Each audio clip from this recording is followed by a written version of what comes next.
Salut à tous, aujourd'hui on va faire une dacquoise. Alors pour faire une dacquoise, il nous faut, moi j'ai choisi de la faire avec un mélange de poudre d'amande et poudre de noisette.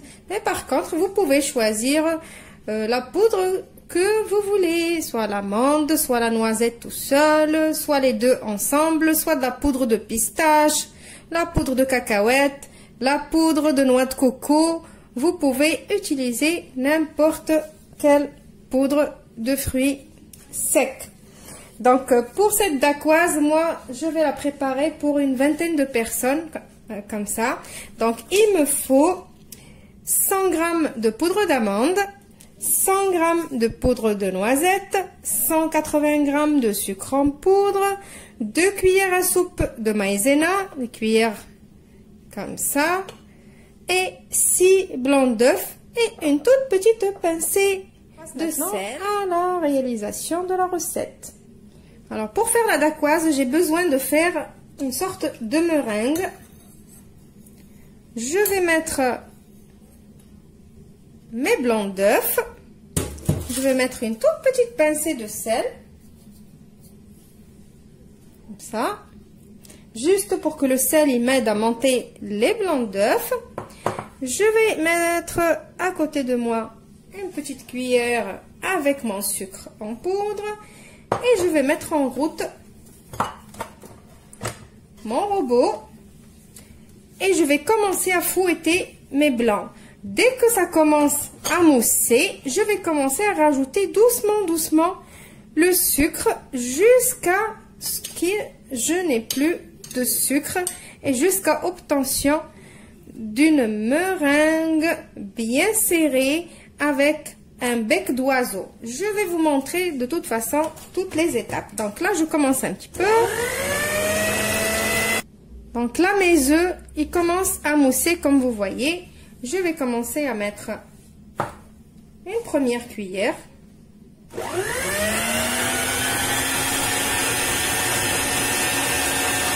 Et après, je rajoute doucement.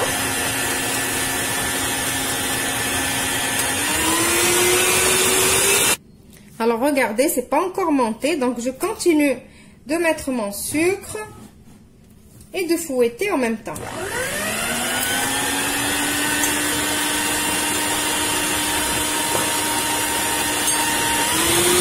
Donc là, j'ai fini la quantité de sucre que j'avais. Vous voyez, c'est pas encore monté, donc je continue jusqu'à ce que j'obtienne le bec d'oiseau. Alors là, on va voir si le bec d'oiseau est lié ou pas encore. Alors, je dois encore fouetter un petit peu. Alors, cette fois-ci, ça y est, il est là, mon bec d'oiseau. La meringue, regardez comment elle est. Maintenant, on passe à la suite. Maintenant, on va prendre le mélange des poudres. On va les mélanger ensemble.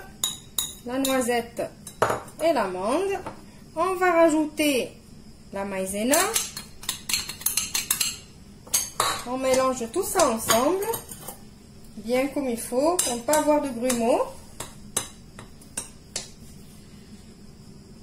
Dès que vous voyez des petits grumeaux comme ça, regardez, vous les écrasez. Et on continue de mélanger jusqu'à ce qu'on ne voit plus de grumeaux du tout.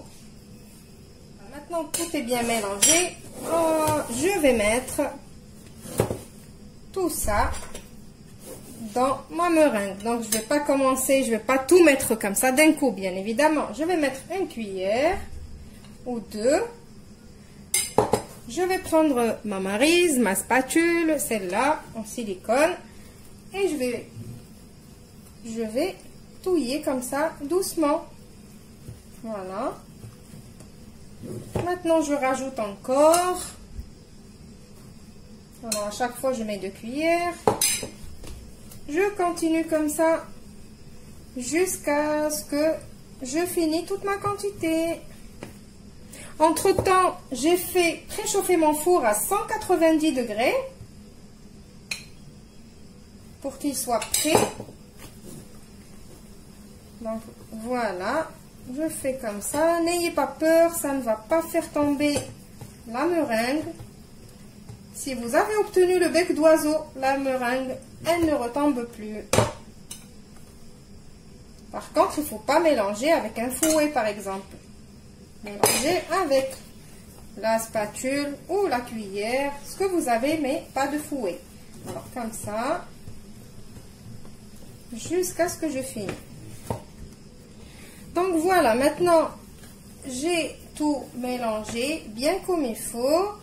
Alors, pour la dacquoise, c'est vraiment un excellent gâteau pour les intolérants au gluten, pour les maladies cœliaques. Donc, c'est super pour les mamans qui veulent faire des gâteaux d'anniversaire, par exemple, pour leurs enfants qui sont intolérants au gluten. Alors, n'hésitez pas de faire ce gâteau. Donc, maintenant, je vais prendre mon moule et je vais mettre ma pâte dedans. Et je vais bien l'étaler et l'enfourner pour 10 à 12 minutes, un four préchauffé, comme je vous ai dit auparavant, à 190 degrés.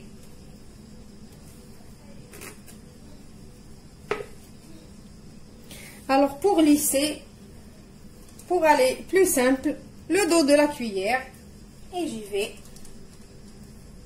Voilà, doucement.